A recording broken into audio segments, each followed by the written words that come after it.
Hey, what's up, everybody? Hello, hi, my name is Onepeg. In this video, we have a patch going on to the test server. You can see that I am currently downloading and attempting to install it, but it seems like everyone else is at the same time. This means that the test server is about to be updated. The update is midway through. SDF said it was going to take about an hour. It's about 3:30 p.m. Eastern Standard Time, so the patch should be ready somewhere around 4 p.m. Eastern, unless, of course, it gets delayed. Now, there are some updates going on right now and some adjustments to the multi-class system, which is what is being put onto the test server. The primary purpose of this patch is to test out multi-classing. I did a video yesterday that said that this was coming today. It just kind of took a while. Anyway, there are a couple of things that I asked SDF about that I think are important to discuss in regard to this patch and then future-facing stuff. So first is I asked him a question about quality of life feature, just being able to do a quick compare between the whatever you have on and whatever's in your inventory, like holding control or shift or alt or something like that, to be able to like look at what it is that you have on versus what's in your bag so you can do a quick comparison. He said that they're refactoring the entire in-game inventory system, which has taken quite some time and will be completed this month. Then they'll finally be able to implement Quiver's additional bags, the comparison system that I mentioned, etc.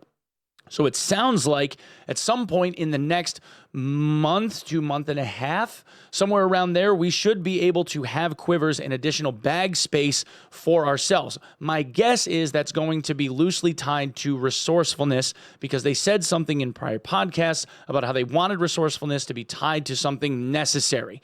In this case, it would be like the pack mule talent or the pack mule stat, I guess, to allow people to be able to have more carrying capacity for certain things like arrows, for instance. But from here, it was more specific questions about perks and whether or not we would be able to use them in a specific way. One of these questions I asked like 3 weeks ago, and another one was based around rumor mill. The first one is weapon mastery. So the question is whether or not weapon mastery is something that we will be able to get. For whatever reason, there was a rumor floating around where someone had heard in a podcast that we wouldn't be able to or might not be able to use weapon mastery from a fighter. Weapon mastery being the perk that lets a fighter use literally every weapon in the game, which would be valuable to just about everyone. Cleric with a serve bow using smite and then, multi-shotting, if they could get it, would be pretty damn sweet. This could end up being very valuable for an awful lot of players. It would really mix up the meta and make for some potentially overpowering things. So the question was, will we be able to do that? SDF says yes. The second had to do with spell wheels. So spell memory 1, spell memory 2, those are things that every caster has access to. Spell memory 2 now being something that all casters have access to because we had it and they took it away and then we got it again, whatever, it doesn't matter.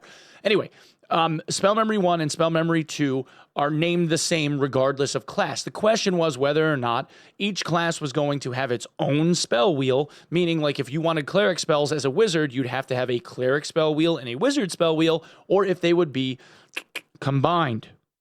The answer, they are going to be combined. Now, this was something that I asked him before, and he said that he was unsure, and then I gave him a couple of weeks and then asked him again.